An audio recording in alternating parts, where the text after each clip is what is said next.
Hello friend, welcome to my back YouTube channel. I hope you आप लोग बहुत मस्त होंगे और स्वस्थ होंगे। मैं सुजीत कुमार आज के इस वीडियो में बात करने वाले हैं भोजपुरी के पावर स्टार पवन सिंह का बारे में, जिनका आज 2023 का रिकॉर्ड सॉन्ग है, जो कि आज भोजपुरी में दो हमारे पावर स्टार पवन भैया का एक रिकॉर्ड सॉन्ग है जो आज भोजपुरी में सबसे ज़्यादा बजने वाला है। उसका नाम है, एक है पियर फराक वाली और दूसरा है राजा जी के दिलवा। जो आज बात कर लिया जाए तो करीब इस दोनों सॉन्ग का 200 मिलियन से ज़्यादा व्यूज़ प्राप्त हो चुके हैं।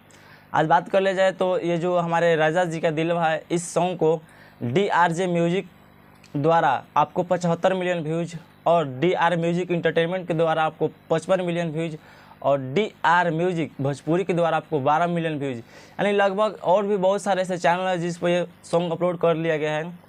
और पूरा बात कर लिया जाए तो 2023 का वर्ल्ड रिकॉर्ड में जो आपका सॉन्ग बजने वाला है वो है आपका पवन सिंह का राजा जी का दिलवा। आज बात कर लिया जाए तो ये सॉन्ग आज भी भोजपुरी इंडस्ट्री में काफ़ी तेज़ी से वायरल हो रहा है।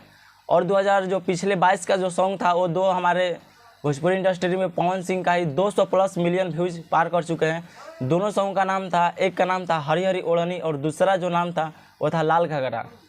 और इन साल का जो वर्ल्ड रिकॉर्ड है यही सॉन्ग है। तो आप लोगों को हमारा वीडियो कैसा लगा नीचे कमेंट सेक्शन में जरूर बताइएगा। और चैनल पर पहली बार होंगे तो चैनल को सब्सक्राइब करके बेल आइकन जरूर प्रेस कीजिएगा, ताकि आने वाला भोजपुरी में हर एक नोटिफिकेशन आप लोगों के पास पहले पहुंचता रहे। हमारे भोजपुरिया चैनल पवन सिंह 999 के द्वारा आज का वीडियो कैसा लगा कमेंट में जरूर बताइएगा। चैनल पर पहली बार होंगे तो चैनल को सब्सक्राइब जरूर कीजिएगा और वीडियो को लाइक नहीं किए होंगे तो एक लाइक जरूर कीजिएगा। नेक्स्ट वीडियो के साथ फिर मिलेंगे, तब तक के लिए okay, thank you, all the best, have a nice day. आप लोग का दिन शुभ हो। जय हिंद, जय भोजपुरिया समाज, धन्यवाद।